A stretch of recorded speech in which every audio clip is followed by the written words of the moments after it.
এনায়েত প্রভুবাদ আবার একটা ভিডিও বানিয়েছে। আমি ওটা কইছিলাম পলিটিক্স নিয়ে কসকসানি না করতে। ভারতীয় পণ্য বয়কট আন্দোলনের সময় ওর কুরকুরে উঠছিল।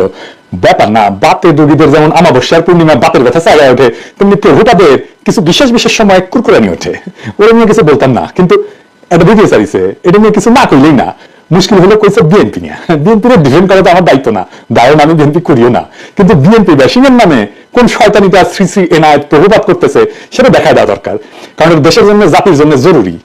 আমি ওর প্রভুপাত বলি কারণ ওই বিজেপির বুয়েট শাখার সভাপতি, বাংলাদেশে বিজেপির পলিসি পার্সু করে। ঠিক যেভাবে ভারতীয় পণ্য বয়কটের সময় আমাদের পিছে লাগিয়েছিল, এখন বিএনপির পিছে লাগিয়েছে। তো এটা এখন বিএনপির পিছে লাগা হচ্ছে এখন বিজেপির পলিসি। মানে বিজেপি এখন জানে যে আওয়ামী লীগ আসবে না, কিন্তু বিএনপি জান না আসে ক্ষমতা, এটাই হইতেছে বিজেপির পলিসি। ও যেটা বলতে চাচ্ছে সেটা হচ্ছে আওয়ামী লীগ খারাপ, অবশ্যই ঠিক আছে, বিএনপি একই রকম খারাপ, বিএনপি একই রকম খারাপ একটা দল, এই বিএনপিকে ক্ষমতা আসতে দেওয়া যাবে না। Fair enough. প্রভুবাদ আওয়ামী লীগের আমলে আওয়ামী লীগের শাসন নিয়ে কি কথা করে পারছিল আপনারাই বলেন? তখন কিন্তু গোয়ার গুড় শুকায় গুটা হয়ে গেছিল, সে সাহস হয় নাই। এখন ওর পৌরুষ জেগে উঠছে, বিপ্লবী হয়েছে, এখন এসেছে বিপ্লবী সাজিতে। ওই সময় কি কি করেছিল আসেন দেখি। পদ্মা সেতু নিয়ে বই লিখেছিল, হ্যাঁ পদ্মা সেতুর কত কিছু আবার ভিডিও করছিল পদ্মা সেতু নিয়ে। নির্বাচন আগে হাসিনা যেগুলো মেগা প্রজেক্ট, মেগা দুর্নীতি প্রজেক্ট, সেগুলো নিয়ে ও ভিডিও বানিয়েছিল। পদ্মা সেতু নিয়ে, মাতারবাড়ি নিয়ে, রামপাল নিয়ে, পায়রা নিয়ে, রূপপুর নিয়ে। রূপপুরে কি পরিমাণে টাকা মারিছে এখন সব খবর বাড়াচ্ছে, কিন্তু ওর কাছে আসে নাই গেল সেই খবর, ওইটা প্রমোট করিয়েছে। ইন্ডিয়া আউটের সময় ও ইন্ডিয়া আউটের পিছে লাগিয়েছিল, কইছিল মনে আছে না? এই দেশে আবার দেখেন বাংলাদেশের মানুষ নাকি পেঁয়াজ খেয়ে নেশা করে। শুনেন, বাংলাদেশের মানুষ দুইটা জিনিস দিয়ে নেশা করে, একটা হচ্ছে সয়াবিন তেল আর একটা হচ্ছে পেঁয়াজ। আবার দেখেন নাসির আহমেদের ওটি যে ভিডিও বানায় প্রশংসা করে। হ্যাঁ, আবার ইসরায়েল পণ্য বয়কটের সময় স্টারবাকসের মগ নিয়ে ওই আবার উপহাস, দুইটা মগ, দুই হাতে দুইটা মগ নিয়ে উপহাস করছিল বয়কটকারীদের। আজ এদিকে দেখেন তো 5 আগস্টের আগের ভিডিও গুলো দেখান, এখানে টাইটেল গুলা, আর পরে ভিডিও গুলো টাইটেল গুলো এটি দেখান। দেখেছেন? দেখেছেন? হ্যাঁ, বিপ্লবী পৌরুষ জায়গায় উঠেছে, বিপ্লবী হয়ে উঠেছে। আগে ছিল ধ্বজভঙ্গ, তারপরে 5 আগস্টের পরে ওর পৌরুষ জায়গায় উঠেছে।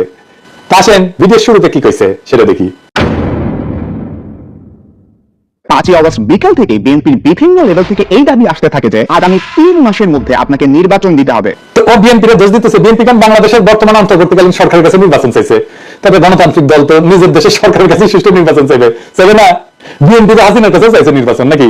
তো এনাদের ওই যে বাবার দেশ ভারতের কাছে যে ওর নেতা সজীব ওয়াজেদ জয় 90 দিনের মধ্যে বাংলাদেশে নির্বাচন করায় দেওয়ার দাবি করলো, সেটা এমনিতে ভালো লাগছে না? হ্যাঁ, দেখেছেন? আজ নাকি একে অন্য অভিযোগ গুলা দেখি।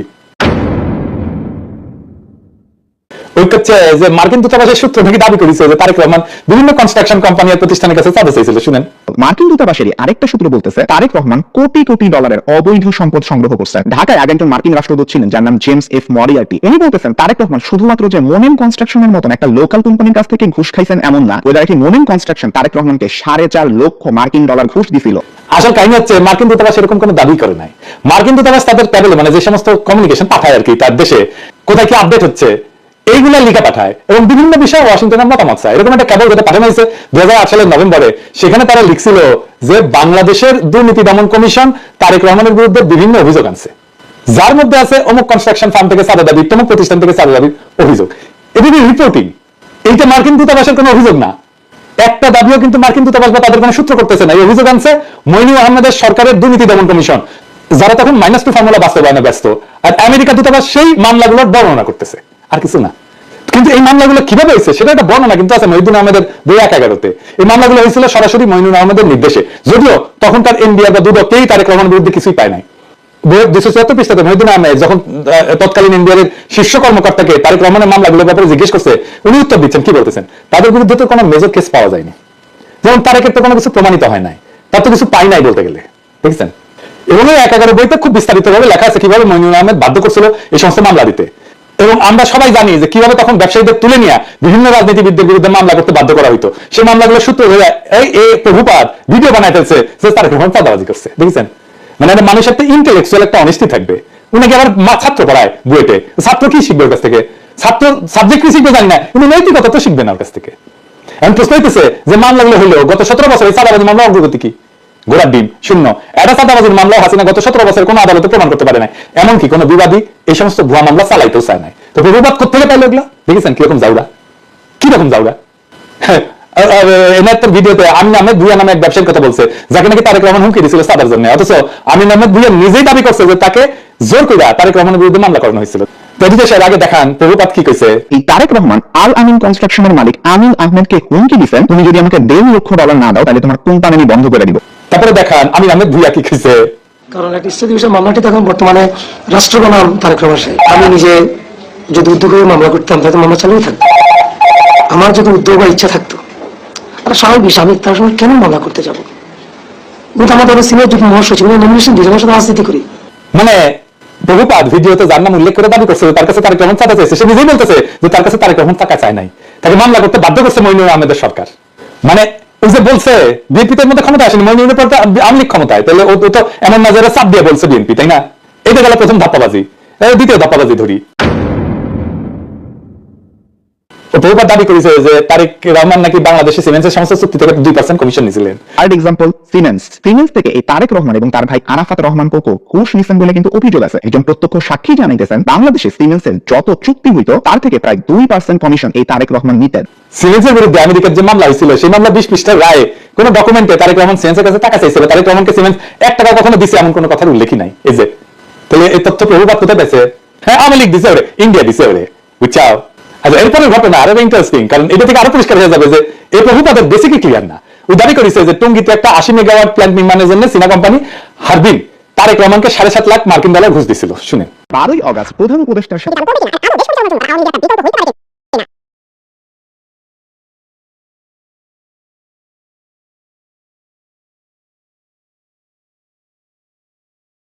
আসল কথা হচ্ছে হারবিন একটা টেন্ডার প্রক্রিয়াতে সর্বনিম্ন বিডার হিসেবে 2002 সালে মনোনীত হয়েছিল।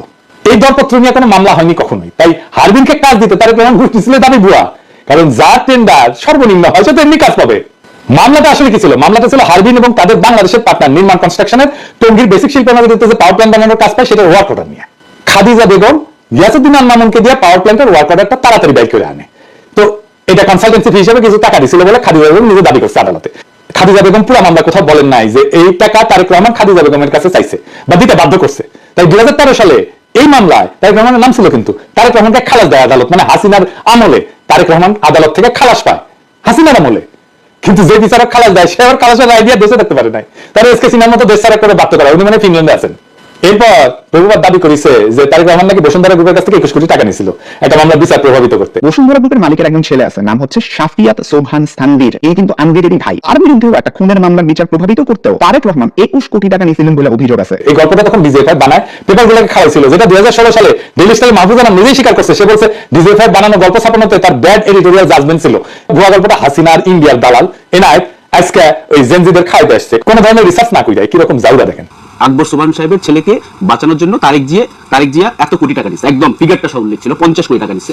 খুব সুন্দর। তুমি প্রথমে তোমাকে বলতে হবে ডেইলি স্টারে ছাপা হয় না, শুধু প্রত্যেকটা আপনারা লিড করেছিলেন। না প্রত্যেকটা, আই ডোন্ট রিমেম্বার দ্যাট। না, আমার মনে আছে। না, এই প্রত্যেকটা কাগজে ওটা ছেপেছে। আমি মনে করি যে আমার সাংবাদিকতার সময়ে ওই সময়ে ডিজিএফআই এর দেওয়া নিউজ আনসাবস্টেন্টিয়েটেড, আমি যেটা ইন্ডিপেন্ডেন্টলি প্রমাণ করতে পারি নাই, ওটা আমি লিখেছি, ইন্ডিপেন্ডেন্টলি ভেরিফাই করতে পারছি না। কিন্তু তুমি যদি আমাকে জিজ্ঞেস করো আমার সাংবাদিক জীবনে, এডিটরের জীবনে ওটা হচ্ছে একটা বিরাট ভুল।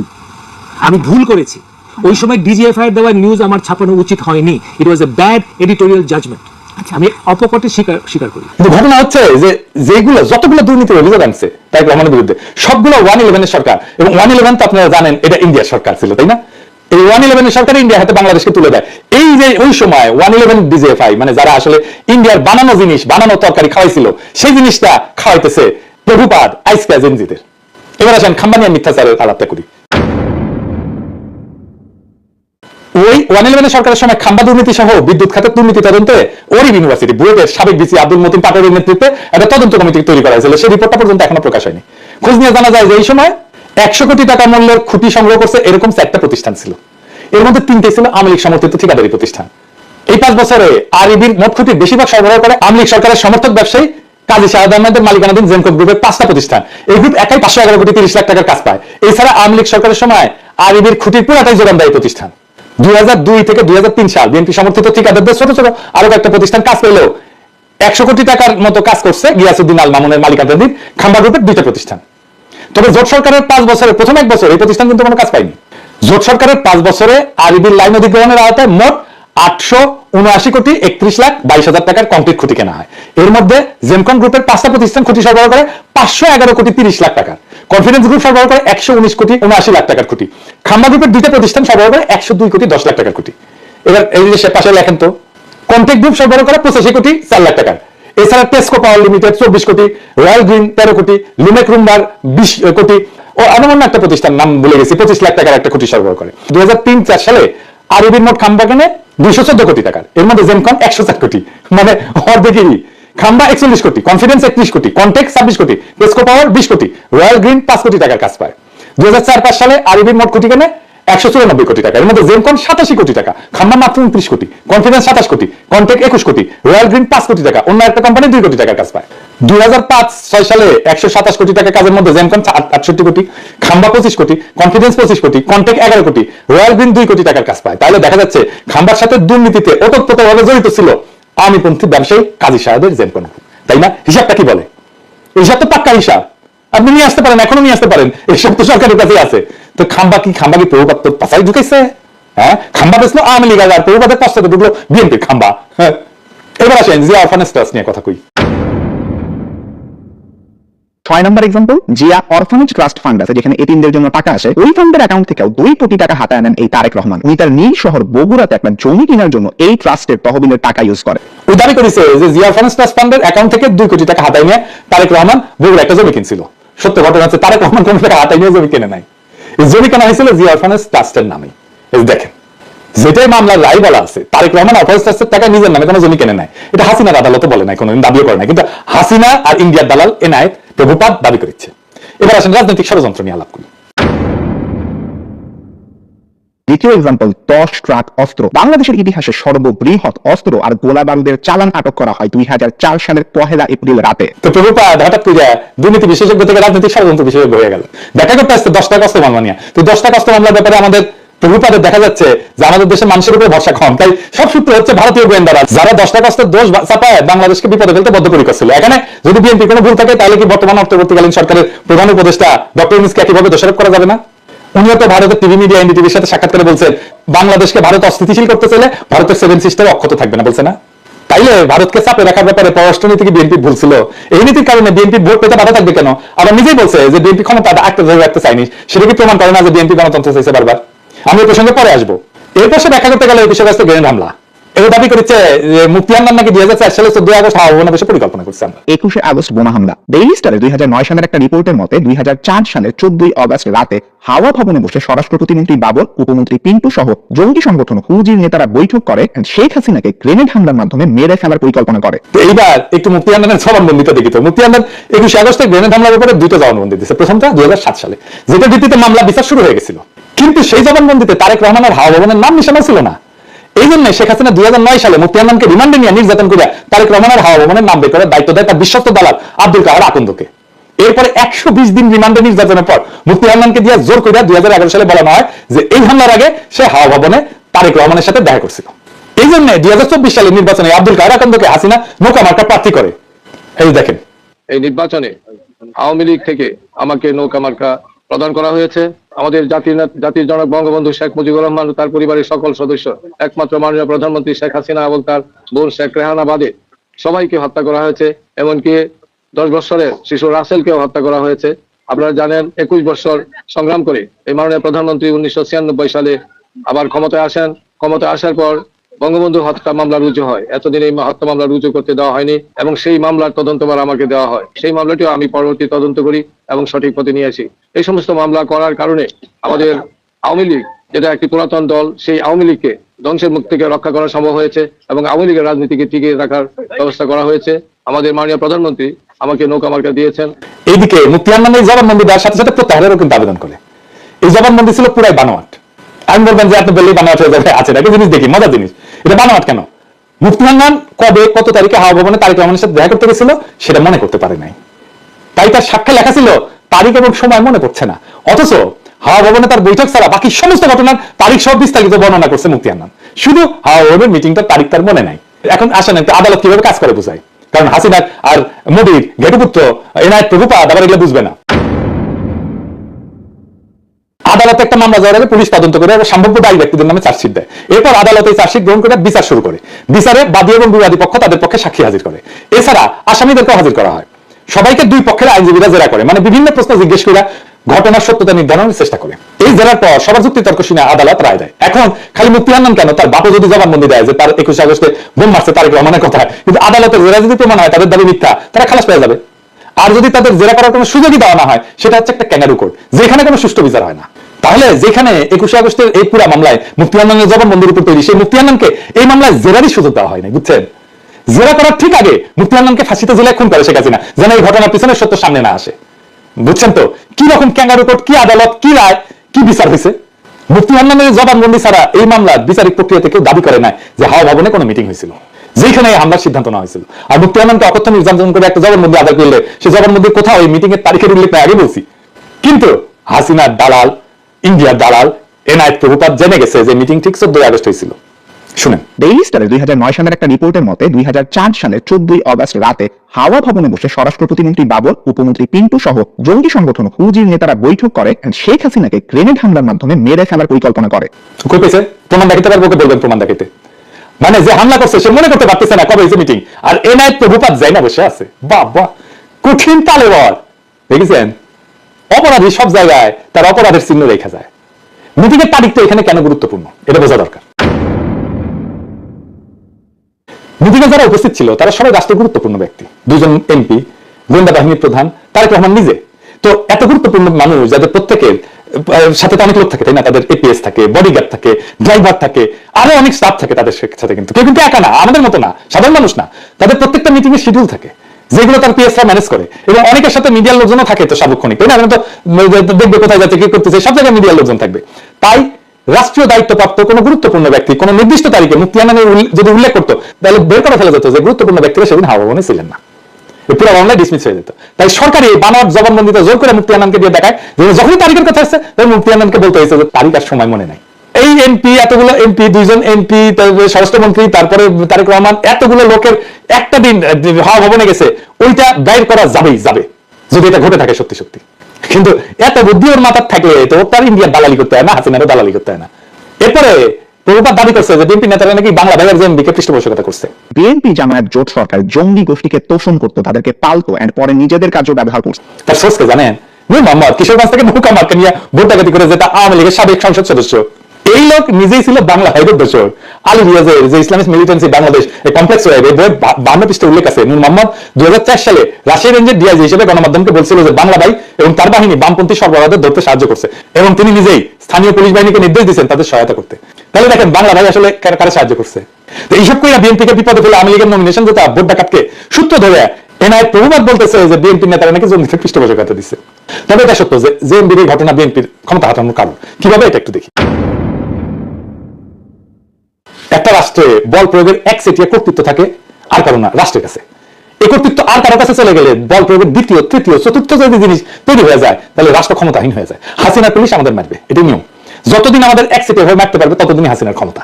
আমরা যখন ঠোলা মেয়েটা ঝুলিয়ে রাখতে পারলাম না তখনই হাসিনা পলাইলো, বুঝছেন? খালেদা জিয়া সরকার ক্ষমতায়, যেখানে বাংলা ভাই প্যারালাল একটা বল প্রয়োগ করে, তাহলে খালেদা জিয়ার ক্ষমতা কোথায় থাকে? থাকে না তো। রাষ্ট্রের দুইটা ক্ষমতা থাকে না, এক বনে দুই ভাগ থাকে না, এক বনে একটাই ভাগ থাকে। আমরা বাঘ হয়ে উঠতে পারছিলাম জন্য হাসিনা পলাইছে, বুঝছাও? বাংলা ভাই ওইখানে তাণ্ডব করতেছে, আর বিএনপির মনোনয়ন মন্ত্রীরা বলতেছে বাংলা ভাই মিডিয়ার সৃষ্টি। এটা তো বিএনপির দোষ। যদিও 2005 সালে 17 আগস্ট জেএমবি আত্মপ্রকাশ করে, তারপরে এক বছরের মাথায় জঙ্গি সংগঠনের সমস্ত নেতাকে গ্রেপ্তার করে পুরো সংগঠনটা ভেঙে দেওয়া হয়। এটা নিয়ে টাইম ম্যাগাজিন একটা প্রচ্ছদ প্রতিবেদন করে, কিন্তু জ্ঞানে যা হওয়াটা হয়ে গেছে ততদিনে। গ্রেনেড হামলা নিয়ে কথাটা বলি যে গ্রেনেড হামলা বিএনপি লোকের নানা কথা বলে হাসিনা তদন্ত করতে দেয় না, কিন্তু এটাও সত্য। জজমিয়া নাটক কিন্তু বিএনপির আমলে হয়েছিল। গ্রেনেড হামলা একটা বিশ্বাসযোগ্য তদন্ত করতে না পারার দায় বিএনপির, এটা আমি আগেও বলছি, এখনো বলতেছি। আরো বিএনপির আরো সমস্যা আছে। র্যাব বানানো হয়েছে, এটা বিএনপির একটা মারাত্মক ভুল। বিএনপি আমলে র্যাব বিচার বহির্ভূত হত্যাকাণ্ড শুরু করে, এইটা মানবাধিকার লঙ্ঘন, এর দায় বিএনপি। এবং এখনো পর্যন্ত বিএনপি যেটা ভুল কাজ ছিল সেটা স্বীকার করে না। দেশের আভ্যন্তরীণ আইন শৃঙ্খলাটা মিলিটারি ইস্যু না রে বাবা, এইটা মিলিটারি দিয়ে কাজ করতে পারবেন না। এখন মাঠে মিলিটারি আছে, পুলিশের কাজ করতেছে, এটাও মিলিটারি কাজ না। ওদের যত দ্রুত সম্ভব ক্যান্টনমেন্টে ফিরে যাওয়া উচিত। এবার আসেন 15 ফেব্রুয়ারি নির্বাচন নিয়ে। 1996 সালে 15 ফেব্রুয়ারি নির্বাচনের ভুল প্রেক্ষাপট বর্ণনা করছে। বাস্তবতা হচ্ছে যে বিএনপি জনগণের দাবি মেনে নিয়ে তত্ত্বাবধায়ক সরকারের অধীনে নির্বাচন দিতে চাইছিল, কিন্তু সংবিধান সংশোধনের জন্য যথেষ্ট সংখ্যক সংসদ সদস্য ছিল না, কারণ আওয়ামী লীগ, জামাত সহ সকল দলের সংসদ সদস্য সংসদ থেকে পদত্যাগ করছিল। সেই জন্য 15 ফেব্রুয়ারি নির্বাচনটা দিতে হয়েছিল। 15 ফেব্রুয়ারি নির্বাচনের মাধ্যমে নতুন সংসদ তত্ত্বাবধায়ক সরকার বিল পাস করে বিএনপি পদত্যাগ করছিল। এটা তো একটা নিয়মের কারণে, নিয়ম রক্ষার জন্য করছিল। বিএনপি সেন্সিবল আচরণের কারণেই 1996 সালে 116 জন আসন নিয়ে বিরোধী দলের আসনে বসতে পারছিল। সরকার যদি এতই খারাপ চালাইতো এত আসন পাইতো না তো, যেটা আওয়ামী লীগের সাথে 2001 সালে ঘটছিল। কিন্তু এখন প্রভুপাতকে বলতে হবে বিএনপি আমলকে আয়না করছিল। কোন আন্দোলনে 2 সপ্তাহে 1000 মানুষ মারা গেছে, হেলিকপ্টার থেকে গুলি করা হয়েছে, স্নাইপার দিয়ে গুলি করা হয়েছে, সরাসরি বুকে গুলি করা হয়েছে, মাথায় গুলি করা হয়েছে স্নাইপার দিয়ে। বাংলাদেশকে ভারতের উপনিবেশ বানানো হয়েছে বিএনপির আমলে। বাংলাদেশের রাজনীতিতে ভারত হস্তক্ষেপ করছে, পর 3 টার্মে ভোট দেওয়া বন্ধ করে দিছে, লক্ষ কোটি টাকা পাচার হয়েছে, একটা গুমের ঘটনা ঘটছে, লাখ লাখ লোককে দেশান্তরিত হয়েছে আমার মতো, নাকি বিপ্লব হয়েছে এরকম বিএনপি সরকারকে উৎখাতের জন্য? বিএনপি সরকারের বিরুদ্ধে কথা বলার জন্য পিটায় মারা হয়েছে কখনো? আওয়ামী লীগ ফ্যাসিবাদ ক্রাইম করছে, বিএনপি কখনো ফ্যাসিবাদ ক্রাইম করছে? বিএনপি 57 জন সেনা অফিসারকে মারছে বিদ্রোহের নামে, বিএনপি রাতের আধারে আলেমদের মাইরা লাশ গুম করছে, বিএনপি আমলে দুর্ভিক্ষ হয়েছে, এরপরে বলে বিএনপি আওয়ামী লীগ এক। স্বাধীনতার পর আওয়ামী লীগ 25 বছর শাসন করছে, বিএনপি করছে 15 বছরের মতো। আওয়ামী লীগ মাত্র একবার শান্তিপূর্ণভাবে ক্ষমতা হস্তান্তর করছে, 2 বার তাকে নির্বাচন দিয়ে হটানো যায় না, রক্তাক্ত বিপ্লব করে হটাইতে হয়েছে। হ্যাঁ, শালা আমি জাউরা সিল দেই নাই না, হ্যাঁ দেন রেজিস্ট্রেশন দেন, জাউরা সিল দিয়ে দেন, 2 বার দেন, 3 বার দেন। 111 এর একটা পলিসি ছিল -2, মানে হাসিনা খালেদা দুইটাই বাদ, কিন্তু আসলে ওটা -1, মানে Hasina in Khaleda out. BNP জামাতকে ক্ষমতায় আসতে দেওয়া যাবে না, এটা ইন্ডিয়ান লাইন, এটা বিজেপি কংগ্রেস সবার লাইন।